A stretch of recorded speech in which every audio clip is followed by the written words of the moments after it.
नमस्कार, खास कार्यक्रम में आपका स्वागत है। मैं हूं आसिफ खान। आज पूरा विश्व एक दूसरे से आर्थिक रूप से जुड़ा है। विश्व के कई भाग में घटित होने वाली आर्थिक घटनाओं का असर पूरी दुनिया पर होता है। यह आर्थिक संबंध इतना मजबूत होता है कि जटिल विवादों या फिर मतभेदों के बावजूद आर्थिक गतिविधियों पर कोई बुरा असर नहीं पड़ता है।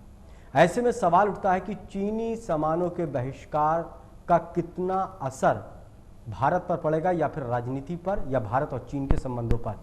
क्या चीनी सामानों के बहिष्कार के पीछे यूपी का चुनाव है, या फिर बीफ और हम आपको बता दें कि सामान वापसी की तरह मुद्दा भी यूपी चुनाव के बाद खत्म हो जाएगा।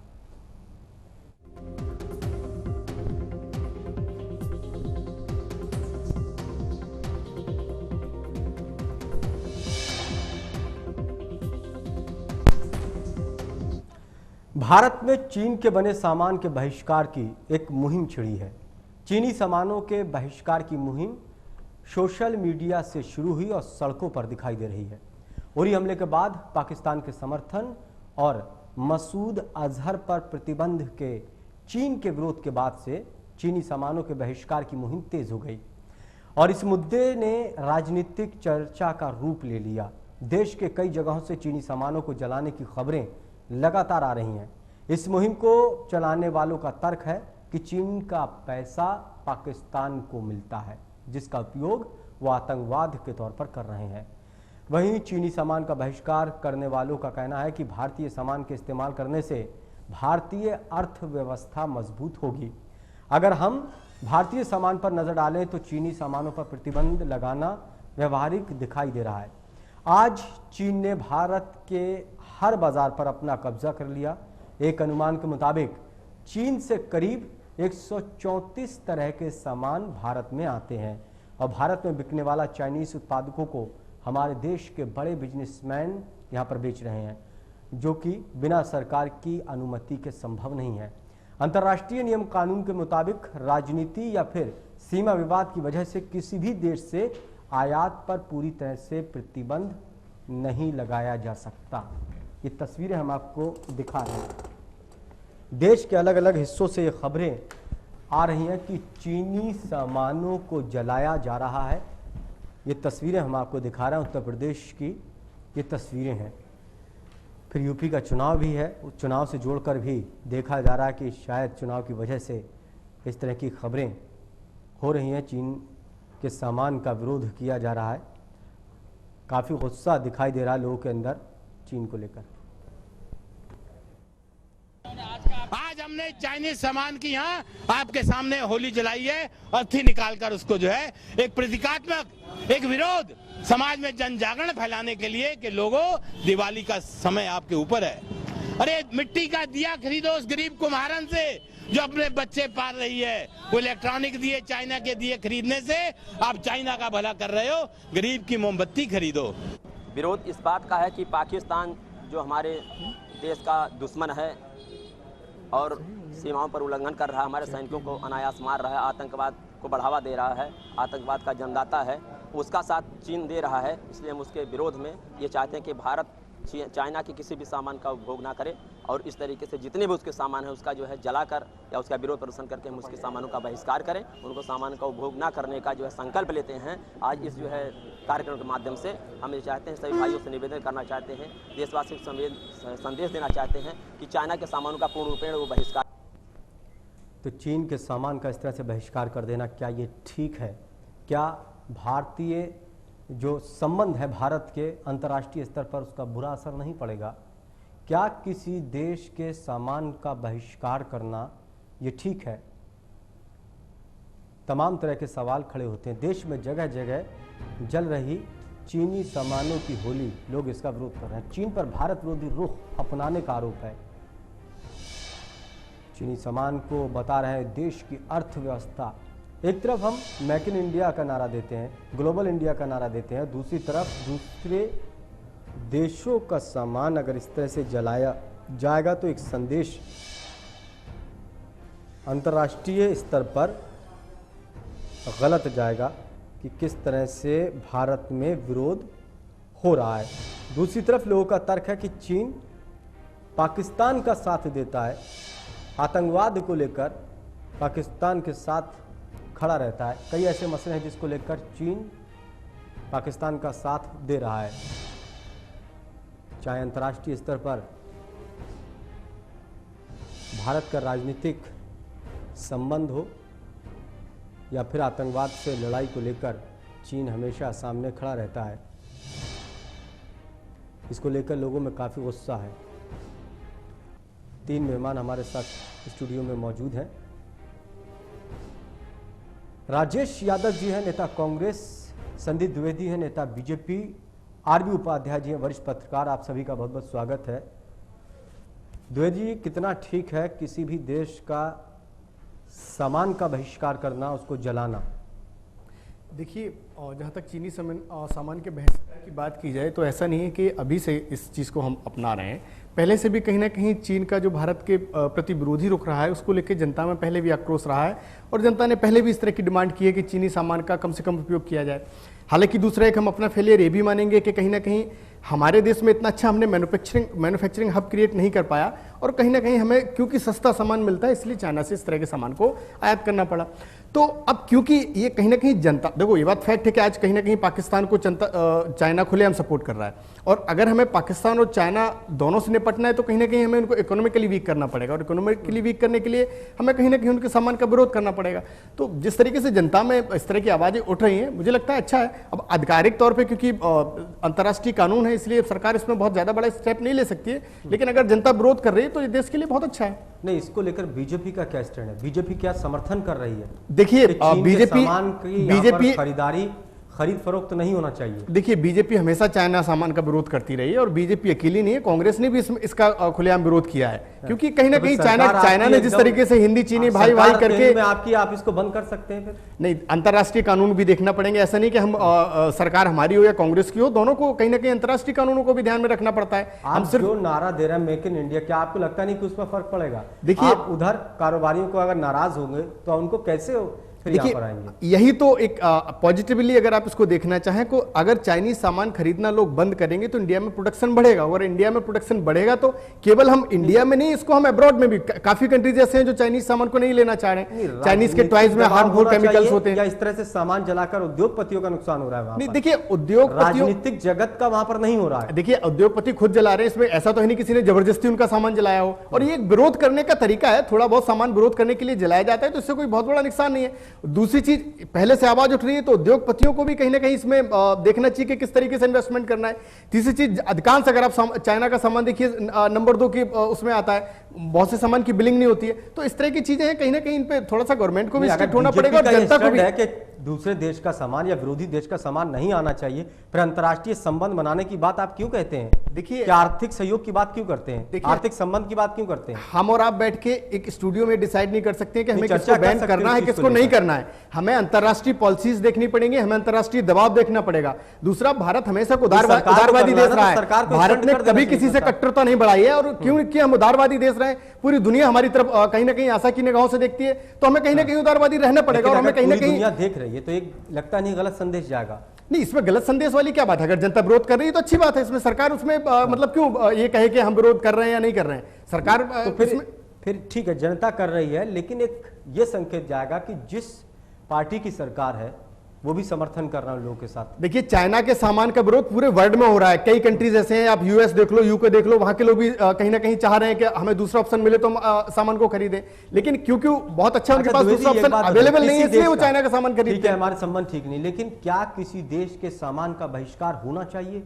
क्यों नहीं होना चाहिए? अगर हमें देखिए, हमें अगर अंतर्राष्ट्रीय मार्केट की हम बात करते हैं, क्यों होना चाहिए? देखिए, मैं इंडियन कंडीशन के हिसाब से आपको बताऊं, अगर हमें एम्प्लॉयमेंट जनरेट करना है, अगर हमें अपना सामान उस कंपटीशन पे उतरना चाहिए अंतरराष्ट्रीय लेवल पर। देखिए, अगर आप नीड क्रिएट नहीं करेंगे, अगर आप डिमांड क्रिएट नहीं करेंगे तो प्रोडक्शन नहीं होगा और प्रोडक्शन अगर नहीं होगा तो आप कहां से एम्प्लॉयमेंट जनरेट करेंगे?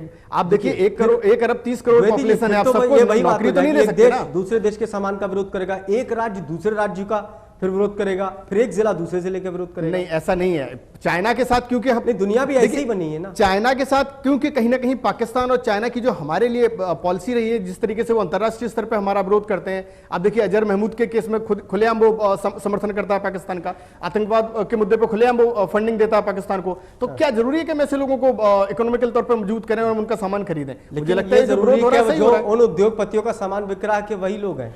देखिए उद्योगपति अगर भारतीय उद्योगपतियों को भी देखिए तो उन्हें पर्याप्त मौका दिया जा रहा है। वो चाहे तो अभी भी अपना पैसा विड्रॉ कर सकते हैं। जरूरी नहीं है कि जब विरोध हो रहा है तो आप इन्वेस्टमेंट करें, आप इंडिया में अपॉर्चुनिटी क्रिएट करिए। मैं आऊंगा आरबी पर। राजेश यादव जी, क्या आप इसका समर्थन करते हैं? देखिए, ये कांग्रेस पार्टी बिल्कुल समर्थन करती है। जो चीन का सामान है वो देश में नहीं आना चाहिए, क्योंकि चीन सदैव आतंकवाद पर पाकिस्तान का साथ देता है और एनएसजी पे 3 बार हमारे देश को धोखा दे चुका है और अभी भी चीन नहीं, हम फिर कानून बना सकते हैं। मजबूरी किस बात की है? बंद कर दें एकदम। कुछ अंतर्राष्ट्रीय सरकार के प्रॉब्लम हुए हैं, कुछ हैं, उस पर नहीं सरकार नहीं कर सकती है। लेकिन जैसे भारतीय जनता पार्टी विरोध करती है, आरएसएस के लोग विरोध करते हैं, तो इन्होंने 2014 में लोकसभा चुनाव में विरोध करा था, उससे सो गई बात। उसके बाद अब ये जब यूपी का बड़ा राज्य है, यहाँ पर फिर चुनाव आए तो ये लोग जागे हैं। मेरी ये समझ में नहीं आ रही है कि आप विरोध कर रहे हैं जब मोदी साहब ने सरदार पटेल जी की मूर्ति के लिए 3000 करोड़ का चीन को ऑर्डर दिया, तो आप लोग कहाँ सो रहे थे? भारतीय जनता पार्टी के लोग उस समय कहाँ थे? बिल्कुल। और ये आरएसएस के लोग कहाँ थे? क्या उद्योगपतियों को फायदा नहीं होगा? बिल्कुल। के चुनाव के बाद ये फिर भूल जाएंगे। हाँ। तो इस तरह का अगर चुनाव के लिए कर रहे हैं, लोकसभा चुनाव के लिए करा और ये उत्तर प्रदेश चुनाव के लिए कर रहे हैं, तो ये बहुत शर्म की बात है। और ये मुझे लग रहा है अभी जिस हालात से देख के कि ये उत्तर प्रदेश के चुनाव आ रहे हैं, इसलिए इनको ये जागरूकता समझ में आई है। इससे पहले देखिए आप ये बिल्कुल सो गए थे, बिल्कुल। अभी इनके राष्ट्रपति चीन के आए थे अभी। आप देखिए भारत का हर चीज में वो विरोध करते हैं। जो अमेरिका, जो यूएसए ने जो लिस्ट बनाई है आतंकवादियों की, उसमें पाकिस्तान के बड़े बड़े 2-3 आतंकवादी, उनको मानने से चीन मानता ही नहीं है कि वो आतंकवादी हैं। चीन के साथ साथ चीन ने देखिए पाकिस्तान के साथ साथ श्रीलंका को, नेपाल तक को, अब देखिए बांग्लादेश को, हमारी जो देश की चारों तरफ जो सीमाएं हैं उसे घेरने का काम कर रहा है। सरकार को उस पर ध्यान देना चाहिए। और ये जो सामान ठीक है, आप मोदी जी का इसमें, सरकार का इसमें कोई वो नहीं है कि सरकार है और वो है। भारतीय जनता पार्टी आरएसएस के लोगों को, मोदी को जो 3000 करोड़ का जो इन्होंने ऑर्डर दिया है उसका विरोध करना चाहिए। बिल्कुल। द्विवेदी जी से इतने बड़े, अगर अगर 50 रुपए के सामान का आप विरोध कर रहे हैं और एक इतने बड़े ऑर्डर का आप विरोध, चलिए द्विवेदी जी से इसका जवाब लूंगा। आरबी उपाध्याय जी आऊंगा, कब तक करते रहेंगे? राजेश जी आऊंगा आपके पास, द्विवेदी जी से जवाब लेंगे इसका। आरबी उपाध्याय जी, आप इसको किस तरह से देख रहे हैं? दो चीजें हैं आसिफ, हम देखेंगे किसी भी देश की इकोनॉमी का कमजोर हो जाए तो वो देश कमजोर हो जाता है। हमारे यहाँ उद्योग धंधे बिल्कुल चौपट हो गए। आप देखेंगे कि भी न खिलौना बन रहा है, न मिट्टी के दीवे बन रहे, कोई बनाता ही नहीं। क्यों? उससे कम पैसे में हमारे भगवान भी कहाँ से आते हैं? चाइना से बन के आते हैं। लेकिन क्वेश्चन ये नहीं है, क्वेश्चन ये है कि भी भारत सरकार उपलब्धता सुनिश्चित करे सस्ते दामों पर। मान लीजिए चाइनीज लड़ियाँ मैं नहीं खरीदना चाहता, मेरा मन नहीं चाहता कि मैं खरीदूं, लेकिन उपलब्धता क्या है भाई? इंडियन मार्केट में मुझे ये बता दें कि भाई हमने ये बंदोबस्त कर दिया है, मतलब हमने कुछ बंदोबस्त भी नहीं किया और हम कह रहे हैं कि उसकी, अब देखिए एक चीज और है उसमें, ठीक है आप विरोध कर रहे हैं, लेकिन हमारे यहाँ का जो भी व्यापारी था वो पैसा दे चुका है वहां पर। यानी उसका वो पैसा कहाँ का गया? इंडिया का ही पैसा गया ना, वो पैसा तो जा चुका है वहां पर। उसमें चाहे आप आग लगा दें, उसकी सेल तो हो गई, उसको जो मुनाफा होना था वो भी हो गया। तो ये सब चीजें कहीं ना कहीं राजनीति से प्रेरित नहीं होनी चाहिए। अच्छा, दूसरी चीज आरबी उपाध्याय जी, अगर भारत में आपने बंद कर दिया, ठीक है, बाकी दुनिया में देश है वहां पर बेचेंगे, हमें क्या भला होगा इसमें? हमें अपने उद्योग बढ़ाना चाहिए, हमें उससे सीख लेना चाहिए, उसको हमें बढ़ावा करना चाहिए। उपलब्धता सुनिश्चित कहाँ से होगी कि यानी हम उतनी उससे सस्ती और हमें अच्छी, उससे लंबी लकीर खींचना चाहिए, हाँ, ना कि हमें उसकी लकीर वो मिटाने में लग जाए। हम वो नहीं कर रहे हैं। हाँ। हम यहाँ सिर्फ मतलब एक सांकेतिक विरोध दर्ज कर रहे हैं। बाकी ये नहीं है कि एक विरोध का एक दूसरा तरीका भी है। दूसरा तरीका ये था हम अपनी इंडस्ट्री को इतना स्ट्रांग बनाएं कि वो उससे सस्ती लड़ियां, देखिए हमारे पास श्रम सस्ता है, हमारे यहाँ भी ये नहीं है कि बहुत ज़्यादा कोई मजदूरी या मजदूर, हमारे यहाँ कोई रोजगार है ही नहीं, तो बहुत सस्ते में श्रम मिल जाता है। हम चाइना से आगे उससे अच्छे प्रोडक्ट बना सकते हैं। जब हम चांद पे पहुंच सकते हैं, जब हम मंगल ग्रह पे भी वहां तक बहुत सस्ते में भी अपना एक यान पहुंचा सकते हैं, तो क्या हम लड़ियां नहीं बना सकते? विल पावर की कमी है, कहीं ना कहीं हमारी जो एक योजना है उसकी कमी है। अगर योजनागत कमी ना हो और पॉलिटिकल विल पावर हो तो डेफिनेटली हम वो सारी चीजें अपने देश में बना सकते हैं और दे सकते हैं। और जब हमारे पास सस्ती अपने देश की चीज उपलब्ध होगी तो हम विदेशी चीज खरीदेंगे ही नहीं। ये भी एक बहुत बड़ा मैटर है। चलिए द्विवेदी जी, इसका जवाब दीजिए। एक तरफ सामान के आप जो सवाल खड़े किए थे यहाँ पर, आप विरोध कर रहे हैं, दूसरी तरफ फिर उन्हीं को मूर्ति बनाने का आप देखिए दे रहे हैं। इसी में मैं आपको आरबीआई उपाध्याय जी की बात को भी मैं थोड़ा सा आगे कंटिन्यू करूंगा। हाँ, राजेश जी की भी बात पे आऊंगा मैं। जिस तरीके से उपाध्याय जी ने कहा कि सही बात है कि जब तक हमारे पास दूसरा ऑप्शन मार्केट में अवेलेबल नहीं होगा तब तक कहीं ना कहीं कस्टमर चाइनीज सामान को खरीदेगा।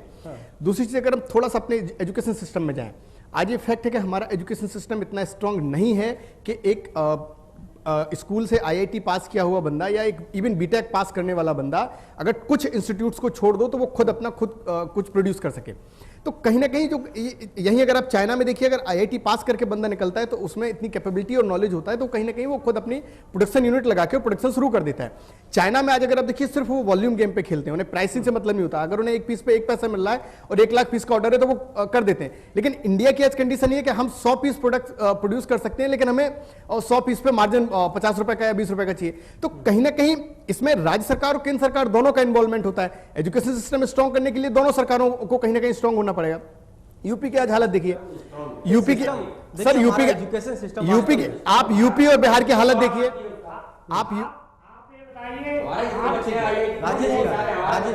जितना भी आप इस फील्ड में काम कर रहे हैं, भाई अमेरिका से लेके चाइना से लेके या सिंगापुर, जहां भी चले जाएंगे आप, इंडियन बच्चे हैं वो इतने कैपेबल हैं। ऐसा नहीं, के लिए कोई सिस्टम नहीं है यहाँ पर। ऐसा नहीं है। जितने भी आपको अब्रॉड में लोग मिलेंगे वो हाई प्रोफेशनल हैं, मिडिल क्लास या जो नॉर्मल टेक्नीशियंस है उस तरह के लोग नहीं है। तीसरी चीज मैं आपको बता दूंगा, यूपी और बिहार की आप कंडीशन देख लीजिए। आज सिर्फ नकल कीजिए, आप अच्छे मार्क्स लीजिए और अपना नौकरी ढूंढिए, सिर्फ यही कंपटीशन चला है। इसके लिए कहीं ना कहीं राज्य सरकारों को और केंद्र सरकारों को दोनों सीरियस होना पड़ेगा। लेकिन मेन जो इसमें एंगेजमेंट है वो राज्य सरकारों का है। अब केंद्र सरकार के रोल की मैं आपको भूमिका बताऊं, जिस तरीके से make in India project Modi ji ने शुरू किया है, आज मेक इन इंडिया की वजह से आप देखिए सैकड़ों कंपनियां इंडिया में अपनी यूनिट्स लगा के प्रोडक्शन कर रही हैं। उनको फायदा नहीं होगा, तो उसमें जो एम्प्लॉयमेंट मिला वो हमारे बंदों को मिला, ट्रेनिंग जो मिल रही है वो हमारे बंदों को मिलेगी। आज वो बंदे कैपेबल हैं कि वो वहां से निकलेंगे तो अपना प्रोडक्शन अब शुरू करेंगे।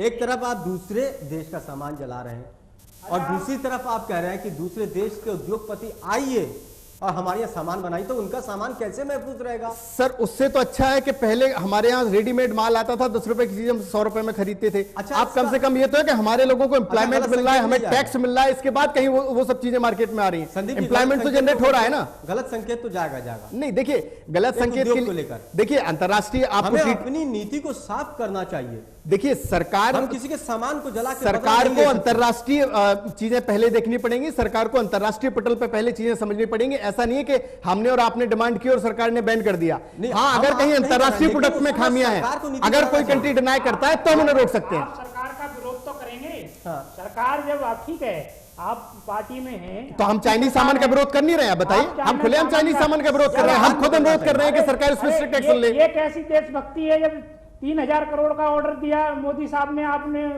सरदार पटेल की मूर्ति का आपने उसका विरोध क्यों नहीं करा? नहीं, देशभक्ति तो वो थी कि 10 साल आपने कभी कुछ नहीं किया, चाइनीज मार्केट में इस तरह की माल ना पाए। बताइए 10 साल में जो लोगों ने पैसा इन्वेस्ट किया तब आपने लोगों को अवेयर किया कि बिजनेसमैन पैसा ना फंसाए। आज जब बिजनेसमैन फंस गया है, जब कहीं देश हित की बात हो रही है तो आपको बिजनेसमैन दिख रहा है। आप मूर्ति बना के 10 करोड़ रुपए दे रहे, क्या उससे फायदा नहीं होगा? इस तरह मैं ये समझ सकता हूँ कि सरकार की चलिए, प्रॉब्लम आकाश हो सकती है, लेकिन आप पार्टी के राजेश जी आऊंगा, आपकी क्या प्रॉब्लम है, आप बताइए ना। राजेश जी, आप मेहमान देखिए, आज तो हम एक भी कोई भी मुद्दा उठाएंगे आपको हमेशा राजनीति दिखेगी। हम अगर देश हित का मुद्दा उठाते हैं तो आपको राजनीति दिखती है, हम अगर दलितों के मुद्दा उठाते हैं तो आपको राजनीति दिखती है। आप सीधा क्यों नहीं कहते कि आपकी नियति खोट है? आप तो चाहते ही है कि बीजेपी कोई स्टेप ले और हम आरोप लगाना शुरू कर दे। अरे सर, आरोप प्रत्यारोप की नीति खत्म कीजिए, देश हित के लिए काम कीजिए। देश को इस समय पूरे देश को एकजुट होने की जरूरत है। संदीप जी, आकाश जी, आपको तो सर्जिकल स्ट्राइक भी फ्रॉड लगा था। संदीप जी, अरे राजेश जी आऊंगा आपके पास। तारीफ करी, अरे लेकिन आप और इसके बाद उंगली उठा दी प्रधानमंत्री के ऊपर। ये आपकी नीति, आप देश में कैसे सैनिकों पर उंगली उठा सकते हैं? प्रधानमंत्री गए। अरे राजेश जी इसको आगे बढ़ाएंगे। गिरे तो आपके लोग हैं, यूपी में देखिए क्या हालत हो रही है। अरे संदीप जी, आपकी नेता थी रीता बहुगुणा जोशी, खुलेआम कहा कि मैं बहुत आहत हुई हूँ राहुल गांधी के। संदीप जी, लड़ने से कुछ नहीं होने वाला। देखिए संदीप जी, राजेश जी, कुछ लोग फोन पे जुड़ गए। अरे राजेश जी, सम्मान नहीं हुआ, बताइए उसमें तो नेतृत्व की भी तारीफ की जाएगी। अब आपके जैसा नेतृत्व तो है नहीं। अब आपको खामोश, आप दोनों को खामोश होना चाहिए। राजेश जी, संदीप जी, ये बात गलत है। ये चर्चा में ऐसा नहीं होना चाहिए। कुछ लोग फोन पे हमारे जुड़े, हम कह रहे हैं आएंगे आपके पास, चीजों को आगे बढ़ाना। आकाश जिंदल जी हमारे साथ अर्थशास्त्री हैं, फोन लाइन पे जुड़ गए। बहुत बहुत स्वागत है आकाश जी आपका। आकाश जी, अर्थव्यवस्था को लेकर और अंतर्राष्ट्रीय बाजार में भारत की जो आर्थिक नीति है, क्या उस पर फर्क नहीं पड़ेगा जो चीनी सामान जला रहे हैं? किस तरह से देख रहे हैं इसको आप? आकाश जिंदल जी, आकाश जी सुन पा रहे हैं? शायद वो सोचते होंगे कि गलत जगह नंबर लग गया। इतना शोर शराबा किसी डिबेट में नहीं होता। बस संदीप जी बात रखिए, लेकिन बड़ा आराम से। संदीप जी बताइए, आप कुछ पूछना क्या कह रहे थे? अब आप बात नहीं, मैं वही कह रहा था कि देखिए अभी तक अगर आप दर्शकों को भी समझ में आना चाहिए। देखिए, कांग्रेस की अभी तक अगर आप नीतियां देखिए, एक तरफ तो आप कहते हैं कि सर्जिकल स्ट्राइक बहुत अच्छा काम किया मोदी जी ने, लेकिन दूसरी तरफ मैं आपकी नीतियां बता रहा हूं। आपके नेतृत्व में जब क्षमता ही नहीं है तारीफ लेने की, तो आपकी क्यों तारीफ होगी? आप बताइए, राहुल गांधी आपके नेता हैं, उनकी कौन तारीफ कर रहा है? डिबेट है चीन के उस पर सर्जिकल, पता नहीं। मैं आपको आईना दिखा रहा हूं सर। देखिए वो सर, आईना देखिए, आईना फौज की सर, पहले भी रीता बहुगुणा जोशी ने। ठीक है ना? चलिए आकाश जी जुड़ चुके। संदीप जी, आपके विधायक ने राहुल गांधी जी के लिए शब्द बोले। राजनीति में कहीं ना कहीं आपने वहाँ क्या कर लिया? देखिए, राजनीति में कहीं ना कहीं हम जो देख रहे हैं प्रोपगेंडा और प्रचार का जमाना है। अर्थशास्त्री हमारे साथ जुड़ चुके। आकाश जी सुन पा रहे हैं? हाँ, मैं सुन पा रहा हूँ, लेकिन बाकी लोगों को कृपया करके बोल रहा हूँ कि कृपया मुझे बोलने का मौका दे। नेताजी कृपया, हाँ बोलिए। चलिए आकाश जी, मेरा सवाल यह है कि जिस तरह से चीनी सामान को हम यहाँ पर जला रहे हैं, क्या आर्थिक संबंधों पर हमारा बुरा असर नहीं पड़ेगा? और क्या इसको जलाने से भारत का क्या फायदा होगा? इस पूरे घटनाक्रम को किस तरह से आप देख रहे हैं? देखिए, मैं पहले क्लियर कर दूं, मेरे जो राजनीतिक मित्र यहाँ बैठे हुए हैं और लोग देख रहे हैं, मेरा किसी पार्टी से किसी तरह का कोई कनेक्शन नहीं है। मैं एक इकोनॉमिस्ट हूँ जो अपने देश का भला जानता हूँ और अपने देश से प्यार करता हूँ।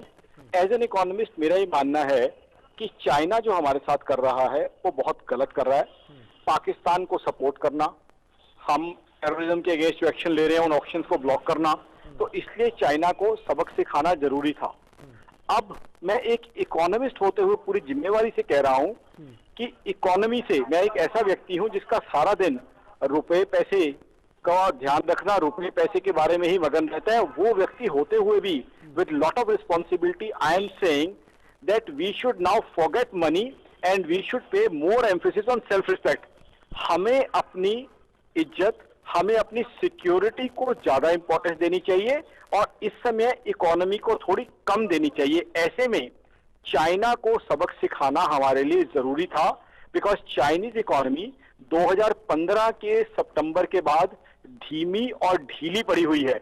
ऐसे में चाइना को भी हिंदुस्तान की जरूरत है अपने एक्सपोर्ट के लिए। अगर उनके एक्सपोर्ट यहाँ रुक जाते हैं, फर्क तो नहीं पड़ेगा आकाश जी से? मेक इन इंडिया वाले जो हमारा चल रहा है कार्यक्रम, उस पर कोई फर्क तो नहीं पड़ेगा? आपको उसका भी जवाब दे दूं, बड़ा अच्छा सवाल आपने पूछा। चाइना से हम इंपोर्ट बहुत ज्यादा करते हैं, जबकि चाइना को हम एक्सपोर्ट बहुत कम करते हैं। दूसरा, चाइना से जो हम इंपोर्ट करते हैं वो रिटेल गुड्स हैं। रिटेल गुड्स में बाइंग हमेशा सेंटीमेंट ड्रिवन होती है, तो वो रुक सकती है। जो चाइना को एक्सपोर्ट करते हैं हम, वहां बिजनेसमैन हमसे मंगाता है, बिजनेसमैन सेंटीमेंट्स कम देखता है, तो इसलिए चाइना में हमारे माल जाने पे ज्यादा असर नहीं पड़ेगा और चाइना का माल आना यहाँ पे जो है वो रुक जाएगा। और दूसरा ये बता दूं, इकोनॉमी के लिए भी जरूरी है कि एक बार हम तगड़ा जवाब दे दें तो इकोनॉमी में भी हम अच्छी नेगोशिएशन कर सकते हैं। कहने का मतलब ये है कि हमें कहीं भी चाइना, पाकिस्तान या दुनिया को ये सिग्नल नहीं दिखाना कि आप आतंकवाद भी करते रहिए, तब भी हम व्यापार करने के लिए आपके आगे आएंगे, दोस्ती का हाथ बढ़ाएंगे।